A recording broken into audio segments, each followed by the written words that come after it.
We're at the top of the hour now. Good afternoon, everyone, again. And thank you to everyone attending today's meeting. On behalf of the U.S. General Services Administration, commonly known as GSA, and the U.S. Customs and Border Protection Agency, often referred to as CBP, we would like to welcome you to this hybrid virtual public meeting for the proposed modernization and expansion of the International Falls Land Port of Entry. GSA has prepared a draft Supplemental Environmental Impact Statement, or SEIS, in accordance with the requirements of the National Environmental Policy Act, usually referred to as NEPA. GSA is the lead agency for the SEIS's development, with input and expertise from CBP. My name is Paul DiPaolo, and I'm a contractor with a firm called Potomac Hudson Engineering, or PHE, and we are supporting GSA in the development of the SEIS. We thank you for taking the time to participate in today's public meeting and welcome your comments and feedback on the draft SEIS. Next slide. So today's meeting will include a presentation by GSA, PHE, and Snow Krellick, a design firm supporting GSA in the development of the port. This meeting is being held in a hybrid format. The presentation is being provided virtually by GSA. And additionally, GSA is also providing the public the opportunity to view a broadcast of the meeting in person at the Coochin County Court Administration Building, supportive GSA staff. Before we get into the details of today's meeting, there are a few housekeeping items to cover. Today's virtual meeting is hosted on the Zoom platform with an attached call-in number. In the Zoom platform, you will see a toolbar at the bottom of your screen that allows you to send a chat to the presenters. We have included a graphic of that on this slide. Sorry, thank you. We've included a graphic of that on the slide on how to post in the Zoom chat box. This is strictly for technical issues. Please do not use this to submit any public comments. There are other ways to do that, and we will discuss those later. But do feel free to send us a note if you encounter any issues. Everyone will be muted until it is time to hear public comments, which will happen after today's presentation. So at that time, we will revisit instructions for how to speak.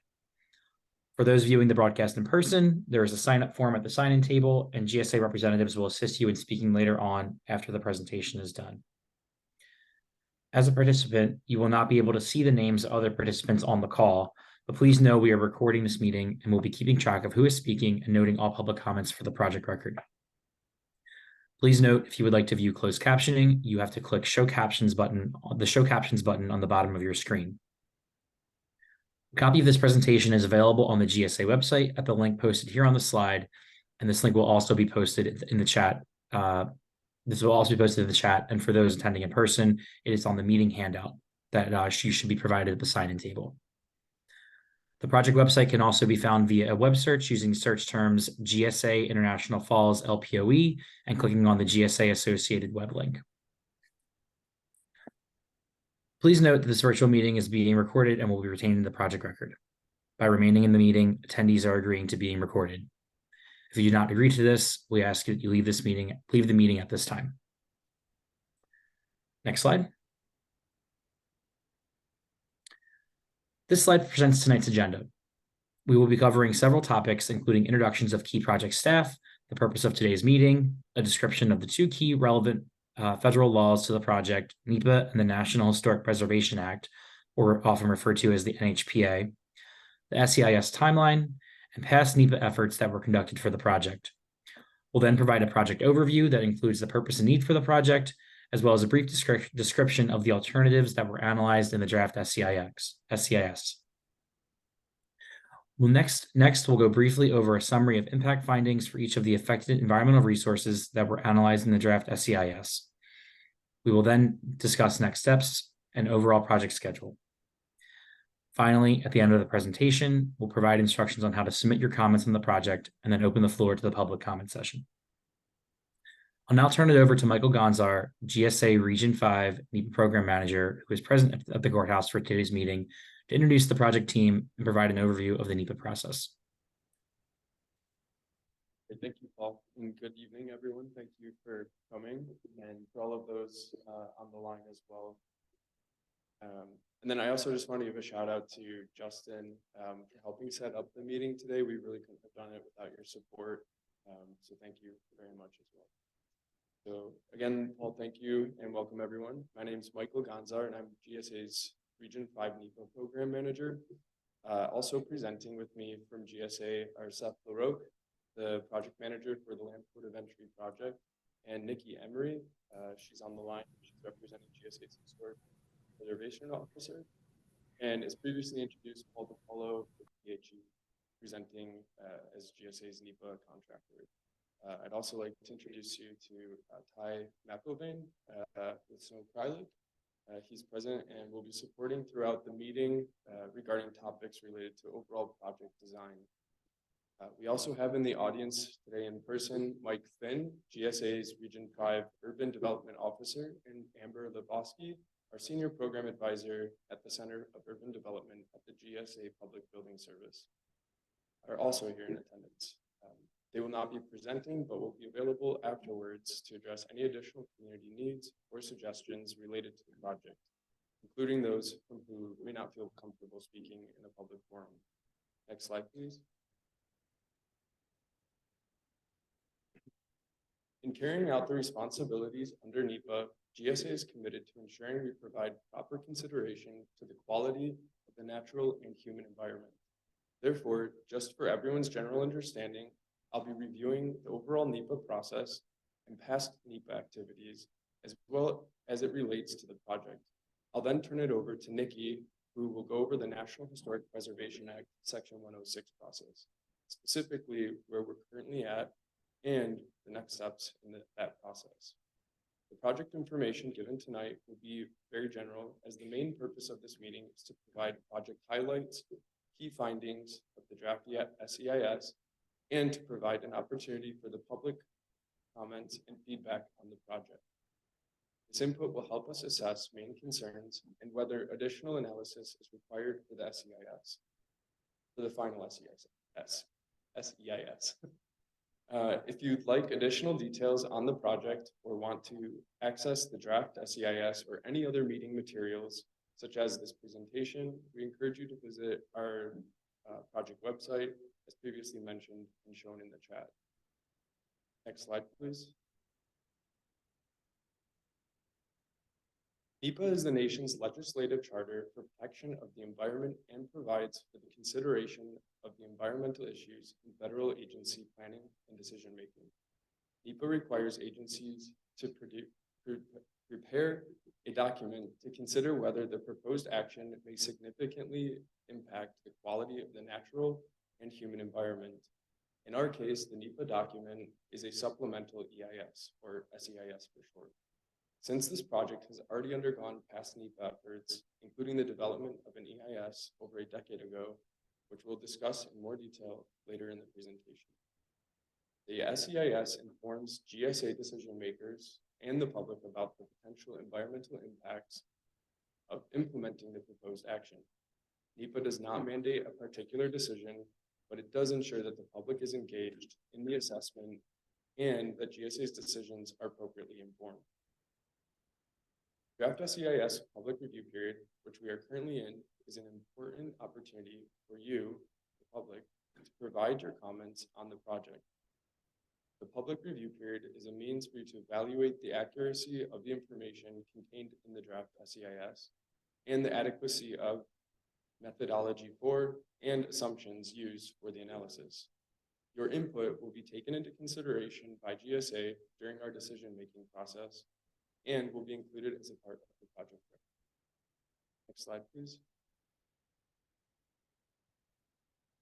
I'll now briefly review the project's history and past NEPA efforts that were previously conducted for this project. In 2009, GSA conducted a feasibility study to evaluate the existing conditions of the International Falls Port and found that the facility did not meet minimum space requirements for land ports and further identified additional deficiencies, which resulted in a proposed improvement project and triggered the need for an EIS. The draft and final EISs for the original project were published in respectively 2010 and 2011. Both of these documents considered 5 conceptual build alternatives. GSA issued its record of decision in 2012, which identified a preferred alternative that best satisfied the project's purpose and need and had the least impacts to the environment. Since it's been over 10 years since the release of the 2011 final EIS, there have been various changes to existing conditions at the port, in addition to various updates to program requirements of the CBP. Therefore, GSA prepared this draft SEIS to assess the potential impacts of the project updates that were not assessed in the 2011 final EIS. One note, a supplemental EIS follows all the same NEPA procedures as a regular EIS, but just focuses on the changes that have occurred from the previous analysis. As needed, any information that hasn't changed may be incorporated by reference to the supplemental analysis. Next slide, please. So just as a quick recap for those who attended the scoping meeting for the SEIS last year in December, GSA published a notice of intent in the Federal Register to prepare the SEIS on December 9th, 2022. This notice initiated public scoping period and also announced the scoping meeting that occurred on December 13th, 2022, which occurred in the same format as our meeting almost a year ago, as this meeting almost a year ago. After the close of the scoping period on January 13th of this year, in consideration of the scoping comments, GSA conducted an analysis of impacts from the alternatives and prepared a draft SEIS. We are currently in the public comment period for the draft SEIS. The Notice of Availability, or NOA for short, for the draft SEIS was published on October 7th, 2023, and initiated the comment period. The draft SEIS will be available for public review for 45 days. After the close of the comment period on December 11th, 2023, GSA will consider all substantive comments in preparation of the final SEIS. Final SEIS is slated to be published in early 2024. GSA will notify the public when the final SEIS is available for public review, and NEPA requires a 30-day waiting period for after publication of the final SEIS. Before an agency can complete its record of decision, also referred to as a ROD, issuance of a ROD signifies the end of the SEIS process, and the ROD explains an agency's decision, describes the alternatives that were considered, and discusses plans for mitigation and monitoring if necessary. I'll now turn the presentation over to my colleague, Nikki Emery, who will discuss requirements associated with. All right, thank you, Michael. It's great to be with you again and in your beautiful courtroom. My name is Nikki Emery, and I'm a preservation architect with GSA. So in addition to NEPA, compliance under Section 106 of the National Historic Preservation Act, which is referred to as NHPA, or more commonly referred to as the Section 106 process, is being conducted concurrently for this project. The NHPA is the most comprehensive federal law pertaining to the protection of cultural resources and establishes a program for the preservation of historic properties throughout the nation. Historic properties are those places that have significance to the history and understanding of our culture and its past. They can include districts with several historic resources, historic and archaeological sites, buildings, structures, and objects. The NHPA requires federal agencies like GSA to consider the effects of their activities on historic properties. This means that GSA is required to identify historically significant cultural resources that a project might affect, and in doing so, consult with state and tribal historic preservation officers and other interested parties in the public who will work together to find ways to avoid, minimize, or mitigate any potential adverse effects that the undertaking might have on significant historic resources. GSA is currently undertaking this Section 106 review with the NEPA process in tandem. And to date, GSA has completed a historic structures survey and an archaeological literature search, for which findings of these reports are provided in the draft SEIS. And in preparing these reports and making these determinations, we've coordinated closely with the Minnesota State Historic Preservation Office, which is often referred to in short as the SHPO. And that includes participating in multiple meetings and making a good faith effort to address all the feedback that we have been provided by them. GSA has also received and considered feedback from federally recognized tribes with an interest in the project area. The Historic Structures Survey identified 17 historic age resources within what is called the Area of Potential Effect, or APE, which is the area assessed for potential adverse effects under the National Historic Preservation Act. And of these 17 resources, 6 were newly recorded, which means they had not yet been documented and recorded for whether or not they're historic.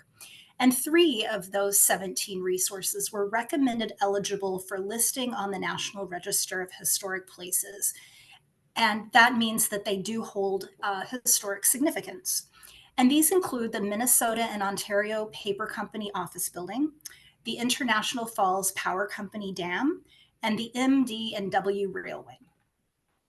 And GSA has concluded that the project would have no adverse effect on these resources, fortunately. GSA is currently waiting for feedback from the SHPO regarding these determinations that we've made, and will provide updates on this coordination in the final SEIS document. Also, as summarized in the draft SEIS, the archaeological literature search identified 3 areas for further investigation of resources along the western end of the project area. Terrestrial, meaning on foot, archaeological surveys and maritime archaeological surveys along the shoreline were recently conducted, although not in time to incorporate into the draft SEIS, unfortunately. But those findings of the surveys are going to be summarized in separate reports, and they'll be submitted to the SHPO.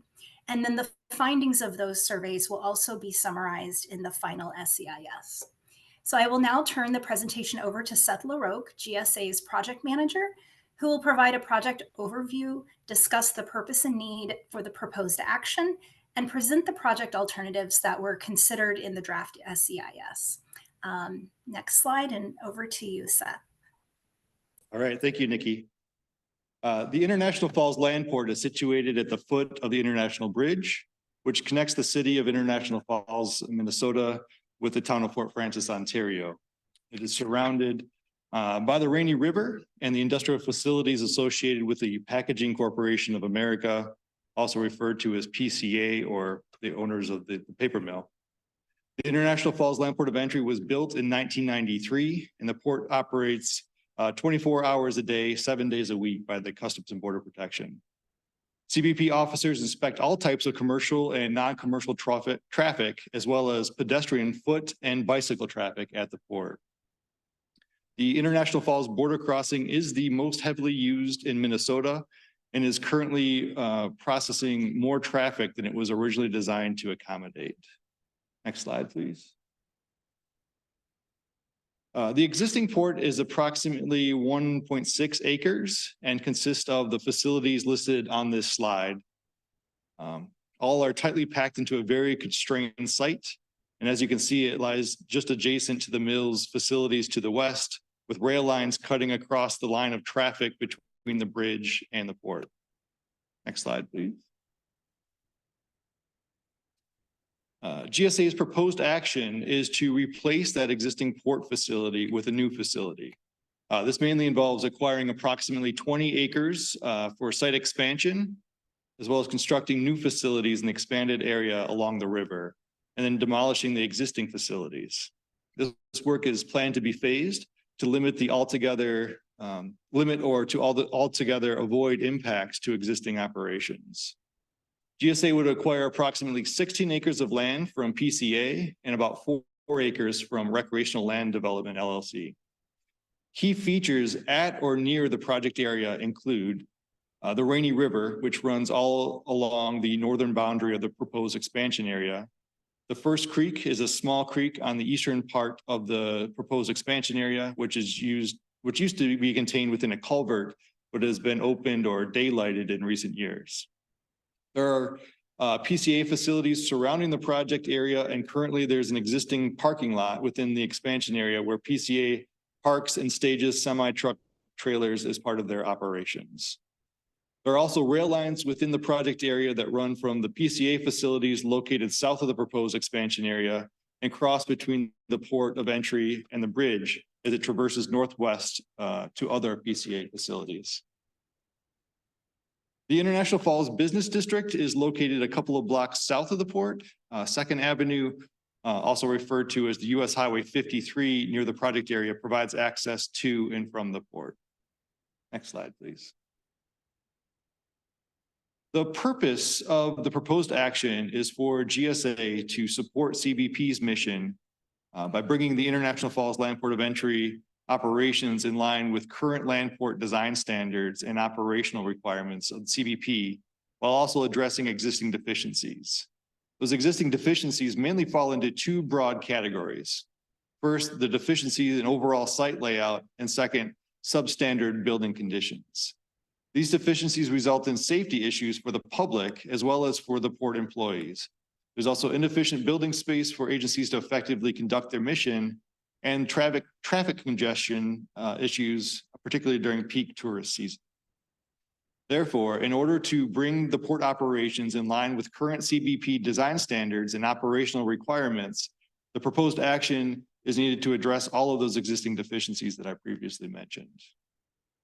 Next slide, please. Now, as we mentioned earlier, GSA released the final EIS in 2011. Since that time, there have been numerous changes to the project, which include, there have been a change in tenants and use of space. For example, the U.S. Department of Agriculture, or USDA, is now planning to be part of the port expansion. Additionally, the Food and Drug Administration, who was previously going to occupy the space at the port, is no longer planning to be part of the new port. There's also been a change in spatial requirements. The space and facility requirements for CBP operations have changed since 2011. Additionally, new tenants have space requirements, had new space requirements to fulfill. Therefore, there's been an increase in overall building space needed at this port. There's also a need for additional parking. There has been a change in paper mill ownership since 2011. PCA acquired Boise and has new requirements and operations, which means changes to the original LPOE site plan, as well as to a number of off-site PCA facilities, which we will discuss in a few more slides. As mentioned earlier, the Resolute paper mill on the Canadian side of the river was closed in 2017 and has been recently demolished. This eliminated rail traffic across the bridge. And there's also a section of First Creek that was previously contained in a culvert, which was discovered to be removed and is now daylighted, which required an impact analysis for the draft SEIS. A change in stormwater management would also be needed, which involved a redesign in the 300-foot section of the First Creek from the new culvert or two new areas of pavement crossings over the creek. New solar and geothermal renewable energy technologies are also being considered. For all of these reasons, the SEIS provides a re-examination of potential impacts based on all of these updates, including coordination efforts with the Minnesota SHPO under Section 106 requirements, as Nikki previously stated. Next slide, please. The majority of the new facilities will be constructed within the newly acquired 20-acre expansion area. The proposed improvements include a new site layout configuration and construction of the facilities as listed in this slide. These include a new main building, non-commercial and commercial inspection facilities, a kennel, outbound inspection facilities, a pedestrian inspection building, toll booth, and an option for an indoor firearms range. Next slide, please. So this figure is a conceptual representation of the SEIS's project site layout that was originally developed as part of an early feasibility study. Please note that this is a very preliminary drawing and is subject to change as the design is being developed. As we stated earlier, the majority of the improvements in operations would be moved to a 20-acre expansion area that GSA would acquire. The primary differences between the original port layout proposed in 2011 and a more current layout would be the size and location of the buildings, as well as traffic flow configuration. Additionally, a new stormwater management design would have to take into account the daylighted portion of First Creek. And next slide. So as GSA is continuing this NEPA process, we are also engaging with the design firm Snow Kralik Architects to further identify design needs and constraints for a potential new port. This process has been recently initiated and is occurring concurrently with the NEPA process. The draft SEIS was based on the updates to the feasibility study that was updated in 2018 to account for the project updates as discussed earlier. One of the key aspects of the feasibility study and is reflected on the conceptual layout shown on the previous slide was to maintain the location of pedestrian and POV entry and exits near the same general location that it exists now. However, over the course of the last couple of weeks or so, shortly after the draft SEIS was finalized, it was identified that such an entry point may not be feasible after all. The problems include limitations to the narrowness of the site, considering the true width of roadways, including setback requirements, vehicle turn radii, obstructions, and other factors. It does not seem to be feasible to have the roadway snake around the entry and exit point as was originally shown in the original feasibility study. CBP has also identified some security concerns with having the pedestrian and POV entry and exit location as shown on the feasibility plan. There are also two railroad switches directly under the original entry and exit point as shown on the feasibility study. Those switches should not be driven over since they move. A POV crossing point would likely damage those switches.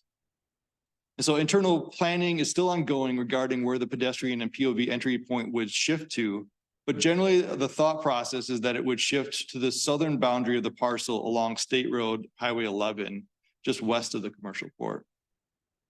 And just to clarify, this current version of the draft SEIS considers the entirety, the entry and exit points for POVs at 2nd Avenue and 2nd Street near the current entry and exit point, and pedestrians closer to near the existing LPOE just south of the International Bridge. However, in an effort to be fully transparent in this process, we're disclosing this potential change so as to solicit any initial feedback or concerns that the public may have. This project change, along with any feedback provided during the public comment period, will be evaluated as part of the final SEIS. Next slide, please. Yeah. So this slide highlights some of those constraints described on the previous slide. Note that the original plan was for the POV entry and exit points to be approximately at area 3 on this plan, which is the narrowest point of the site. There are too many programmatic conflicts in that area for the roadway circulation to function properly. The original plan was for pedestrian entry and exit points was to locate that near area 2 on the map. However, there were security concerns identified by CBP with having that location too far from the POV entry and exit point further south. We're now considering locating the pedestrian and POV entry and exit points somewhere along the south end of the expansion site onto Highway 11. Next slide. So this slide illustrates more clearly the change in the pedestrian exit point, as well as proposed time difference for crossing the border. As you can see, the proposed shift in location would add about 9 minutes to the crossing time. In discussions with CBP, this additional distance is needed in order for all travelers to be screened at the main port facility before entering and exiting the border. Next slide, please. Project alternatives. GSA has identified one action alternative to analyze as part of this SEIS effort. Alternative 1, which is to construct the facilities as described under the preferred alternative as identified in the 2011 final EIS and as modified by the project updates discussed earlier.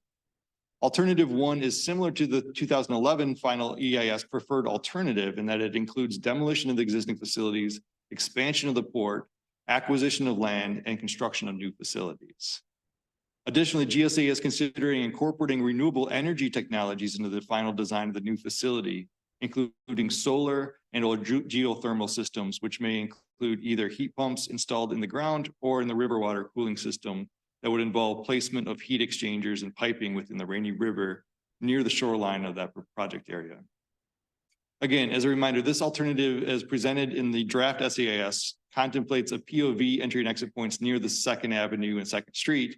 If that changes, this alternative would generally remain the same, although placement of some of the configuration of buildings will likely need to shift. Again, this would be documented in the final SEIS report prior to signature for any record of decision that is issued. And the final SEIS will be circulated for public review and comment at that time. GSA did consider a no action alternative in accordance with NEPA requirements, where GSA would not move forward with any proposed action.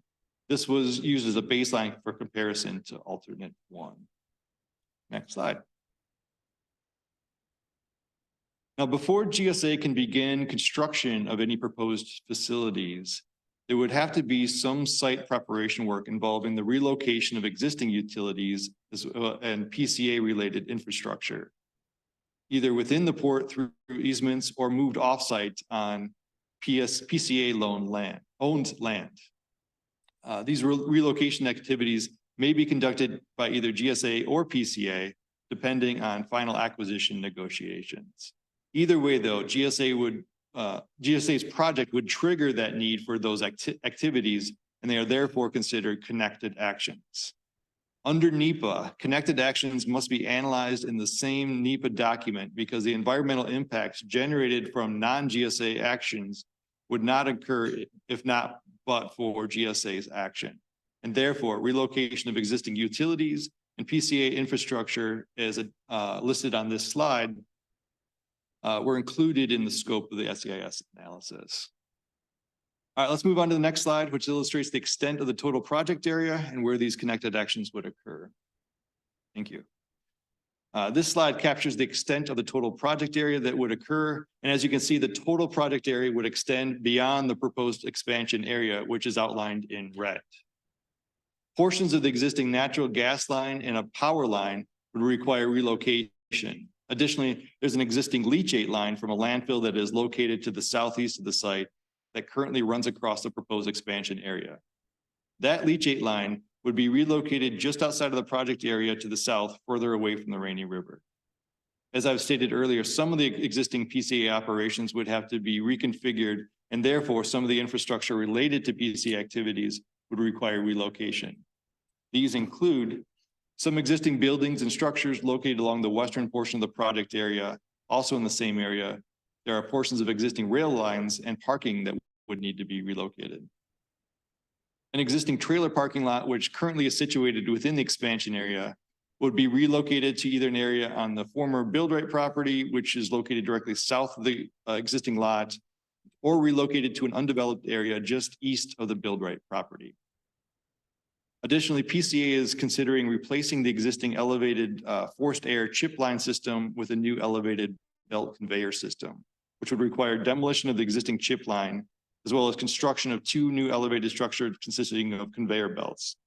These would be located along the western boundary of the project area, extending from the former Buildright property. And I'm now going to turn the presentation over to Paul DiPaolo for a summary of the impacts and the environmental resources that were analyzed as part of this SEIS effort. Next slide, please. Great, thanks, Seth. So as part of the SEIS process, we analyzed the potential impacts on various human and natural environmental resource areas within the project area. The tables on this slide and the next few slides provide a summary of the project impacts on these resource areas resulting from the implementation of the alternatives. In our case, the alternatives analyzed in the SEIS include alternative 1, which is GSA's proposed action, including the connected actions, and the no action alternative. For the impact analyses, the evaluation of impacts was divided into 2 categories: potential impacts that would occur during the construction phase and potential impacts that would occur during operations. I won't go into too much detail for each of the resource areas, but we'll touch on a few of the highlights under alternative 1. Please refer to the draft SEIS for greater detailed discussion on the existing conditions and impact analyses for each resource area. And as a reminder, the draft SEIS can be accessed from GSA's project website, which is available in the chat. So as noted on this slide, we analyzed impacts on geology and soils, water resources, and biological resources. The potential adverse impacts from the from the project on these resources ranged from negligible to moderate. For water resources, we also conducted a floodplain assessment and statement of findings, which is provided as an appendix to the draft SEIS, as the project would take place within mapped floodplains near the Rainy River. There would be a beneficial impact to water resources from relocating the leachate line associated with a nearby landfill further away from the Rainy River, as it would limit the potential for leaks or spills in the long term. Another side note regarding water resources, GSA would be coordinating closely with other agencies such as the U.S. Army Corps of Engineers, the Minnesota Pollution Control Agency, and the Minnesota Department of Natural Resources for applicable wetlands and water resource related permits. Additionally, GSA would also coordinate with the county and local government agencies on the stormwater design and potential drainage easements required for First Creek. For biological resources, GSA is currently undergoing consultations with the U.S. Fish and Wildlife and Special Status Species. The correspondence with Fish and Wildlife is provided as an appendix to the SEIS. With implementation of identified impact avoidance measures, no adverse effects to federally protected species are expected from implementation of the project. Next slide. We also analyzed impacts on air quality and climate change, noise, and transportation. Potential adverse impacts from the project on these resources generally range from negligible to minor and also included a few potential beneficial impacts, such as improvement of air quality from reduced queuing at the port and improved traffic flow in the project area. Specifically, it is expected that there would be less congestion along the main thoroughfares in the town near the port, including US Highway 53. 53. Next slide. We also analyzed impacts on land use and visual resources, as well as infrastructure and utilities. Potential adverse impacts from the project on these resources generally range from negligible to minor, again, with also a few potential beneficial impacts. This includes replacement of older facilities with new facilities, which would improve the aesthetic quality locally for residents in International Falls and for visitors entering and exiting the United States. Further, more modern infrastructure and potential use of renewable energy would offset utility demand with more efficient, with a more efficient and sustainable facility. Next slide. We also analyzed impacts on socioeconomics and cultural resources. Potential adverse impacts from the project on socioeconomics range from negligible to minor, with a few potential beneficial impacts associated with increased jobs and spending during construction. During operations, reduced congestion, and improved traffic flow are expected to result in positive economic benefits locally and regionally. Regarding cultural resources, GSA is continuing consultation with the Minnesota State Historic Preservation Office, also referred to as the Minnesota SHPO. As Nikki discussed earlier, GSA conducted a historic structures survey and an archaeological literature search as part of the Section 106 process. To date, no adverse effects to above-ground historic age resources are expected from the project. Additionally, terrestrial and maritime archaeological surveys of the shoreline were recently completed and will be summarized in the final SEIS. GSA will be continuing consultation with the Minnesota SHPO, and results of that consultation process, as well as any applicable mitigation measures, will be included in the final SEIS. Next slide. And finally, we analyzed impacts on human health and safety and environmental justice. Potential adverse impacts from the project on these resources range from minor to moderate. While there have been environmental justice populations identified near the project area, the project is not expected to result in disproportionately high or adverse impacts. Any adverse effects, such as from air pollution, noise, or traffic, will be managed through best management practices during construction. In the long term, overall impacts to environmental justice populations are expected to be beneficial due to increased economic opportunity. This about sums up the main impact findings of the project. GSA has also developed impact reduction measures as applicable to reduce adverse impacts on these resource areas discussed, which are again identified in the draft SEIS. As previously stated, GSA invites the public to review the draft SEIS to provide input on the environmental analysis and resource concerns so that these concerns can be addressed during the development of the final SEIS. Next slide. So as noted earlier regarding the SEIS schedule, we are in the public comment period for the draft SEIS, which is more than halfway through the expected NEPA timeline for the project. The last day to submit public comments to GSA is December 11th, which is about a month away. We will be considering all comments received when developing the final SEIS. The final SEIS is tentatively scheduled to be made public in early 2024. A link to the project website is listed at the bottom of the screen and again is also included in the chat. And project updates will be posted here as applicable. Next slide. So this slide presents the anticipated overall schedule for this project. And as you can see, the NEPA process falls under the project planning and development phase. We are estimating to complete the NEPA process in the early part of 2024. Subsequently, GSA would select an architectural and engineering firm and initiate the design phase in spring of 2024. GSA hopes to begin construction sometime in spring of 2025, finally completing the project in fall of 2029. As briefly introduced earlier, GSA has hired a design team led by Snow Acrylic Architects to complete the design and documentation of the new LPOE. I'll turn it over quickly to Ty McElvin to give a quick introduction. Thank you, Paul. Snow Acrylic Architects is an architectural design studio located in Minneapolis, Minnesota. And on this project,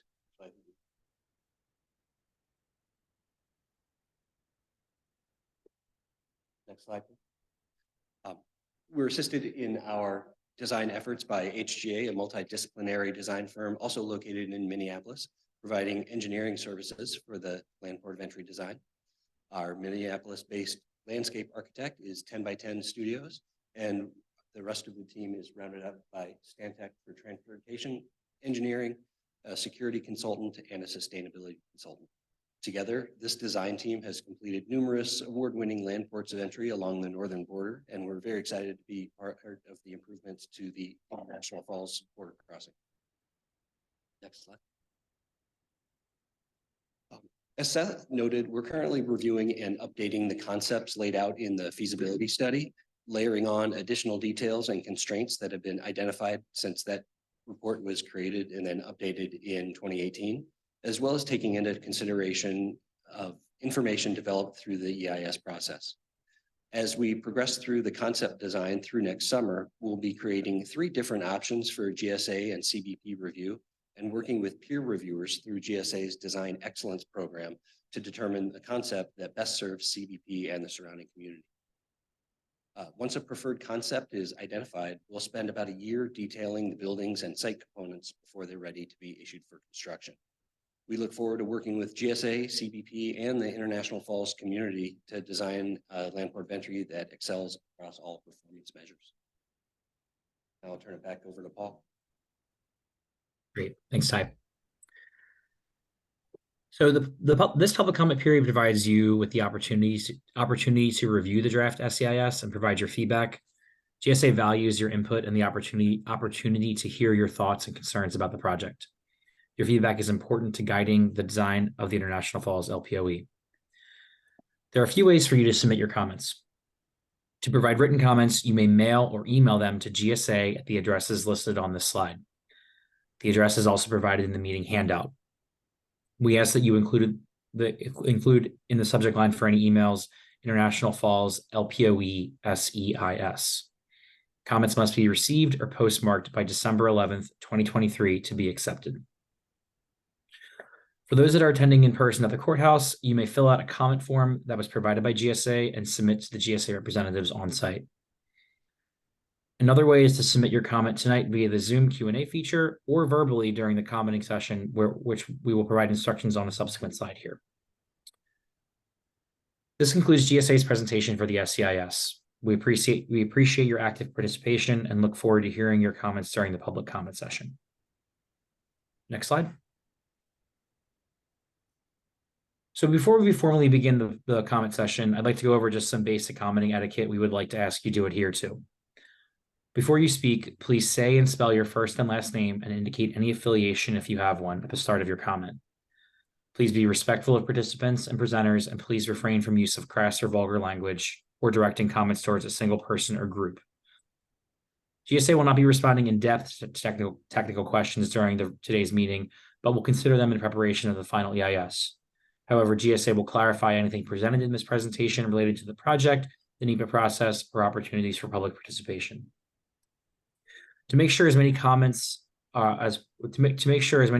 as possible get the chance to speak, we would request folks to limit their comments to about 3 minutes. So please be respectful of other people's time and wrap up your comments if prompted. If folks go over their allotted time, and depending on the number of folks looking to speak, we may need to cut your microphone or ensure there's adequate time for everyone to speak. And as noted earlier, additional comments can be submitted in writing. We would like everyone who wants to speak to have the opportunity to do so at least once. But if time allows, those who have already commented may speak again after all commenters have had an initial opportunity to speak. A recording of this meeting will be made and your comments will be included in the project record. Next slide. So we will now be calling on people to provide public comments. Commenters who have signed up in person will be called upon first, followed by those who request to speak virtually. For those attending the broadcast in person at the Coochin County Administration Building, if you wish to speak and have not signed up already, please do so now at the sign-in table and wait to be called up by the moderator. If you are attending the meeting using the Zoom platform, you can raise your hand by clicking the button that says raise hand and looks like a hand. Please only raise your hand one time, as doing so multiple times may cause you to lower your hand and lose your place in line. We will call on you by name, and when it is your turn to speak, send you a request to unmute yourself. You'll see a window pop up with a button that lets you unmute yourself at that time. Again, please first introduce yourself and spell your first and last name for us and indicate any affiliation you may have. Once you are done spelling your name, your 3 minutes will begin, and please speak slowly and clearly. Again, this meeting is being recorded and we want to make sure we capture everything you're saying. When you're done speaking, please mute yourself by clicking the mute button. Although we will be helping you mute on our end as we move on to the next commenter if folks have trouble doing so. For those who wish to provide a written comment, you may do so via the Zoom app by using the Q&A feature, typing your question and clicking send, and we will read your comments and acknowledge them in the order they are received. Again, please do not use the chat box to offer any written comments. And again, please use the Q&A feature.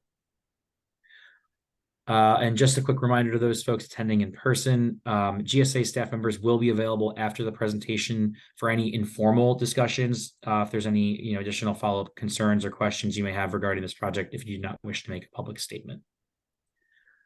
So with that, Michael, I guess could you let me know if anyone has requested to sign up to speak in person?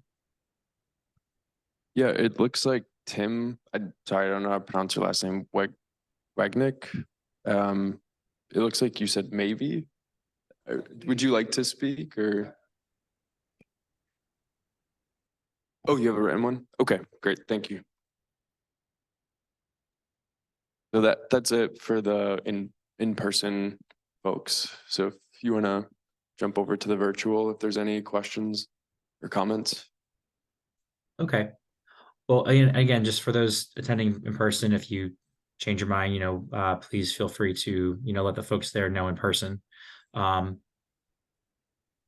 then I guess we'll turn it over to the virtual attendees. Again, if you are interested in speaking, please use the raise hand feature, and we will send you a request to speak.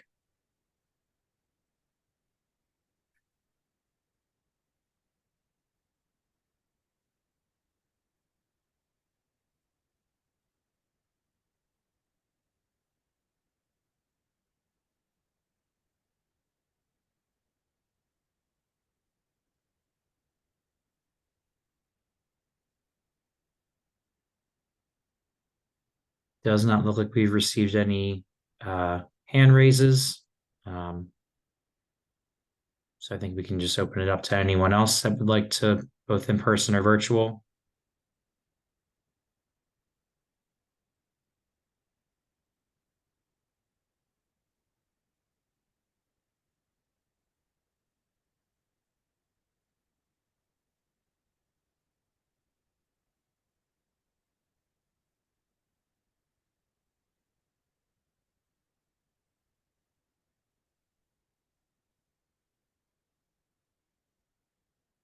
Does look like we just received a question through the Q&A. So maybe more of a comment. The commenter stated that by moving the POV entrance, you are taking away from the businesses in the downtown area that rely on the border traffic to flow past them.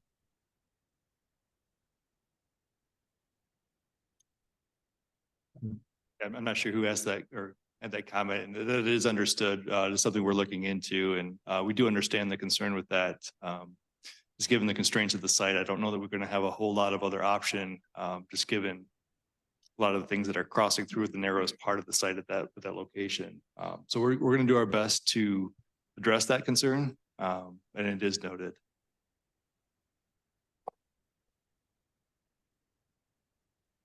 And again, that will, and as we indicated earlier, that will also be considered in the final EIS as well.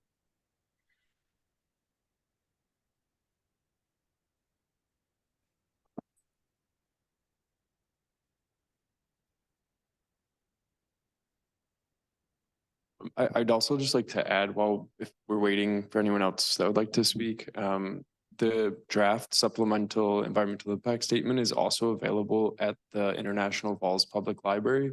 There's a hard copy there if anyone would like to check that out and read it. But it's also available on GSA's website as well, if you like to review it electronically. Thanks.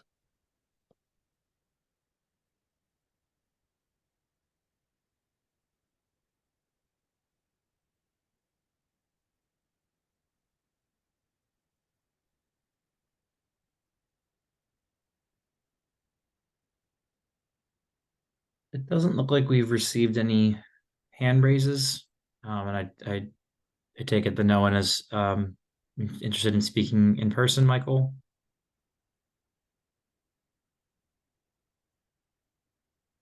So perhaps we can just do one final call. But I think if there's no additional comments, perhaps we can wrap up early. Yeah, I don't believe there's any comments here in person. Additional comments. We have one written. It does look like one just came in through the Q&A chat. So the commenter asks, with the increase of the toll for the bridge crossing, is there any design for a new bridge? So Tackle that one. Yeah, this is Seth LaRoque from GSA. Yeah, we do understand that is a huge issue in the community. Our project, I know the timing seems kind of suspect that it's happening as we're gearing up for this project. We're not really related at all to the bridge project or the toll increase that's happened very recently. I do know that that is a major concern in the community. We do not have any plans of, as part of our project, having any kind of bridge work included as part of the land port of entry expansion. We are hearing kind of the same rumors that I'm sure you all are hearing about the potential options that are out there. Those are all very much rumors that I can't substantiate on my end at this point. So GSA on our part, we really have no effort in terms of any kind of future bridge work in the area.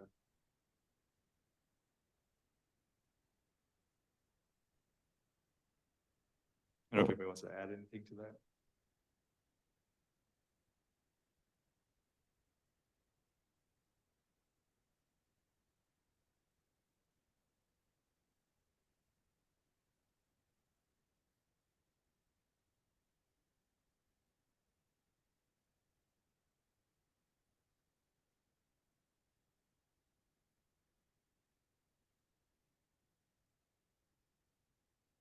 I guess one last final call for questions or comments.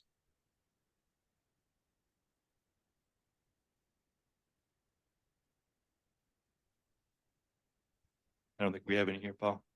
Okay. Well, just a reminder, the public comment period will be open until December 11th, and public comments can be provided in the, numerous ways that have been discussed in the previous slides. They should also be documented on the project handouts and on the project website. And GSA folks will be hanging around there for a few minutes for those in person if there's any additional follow-up questions. But if there are additional questions for those attending virtually, Michael Gonzar's contact information should be on the project website, and for if there's any follow-up questions. So I think with that, we can wrap up the meeting, and we look forward to receiving any additional comments throughout the duration of the public comment period.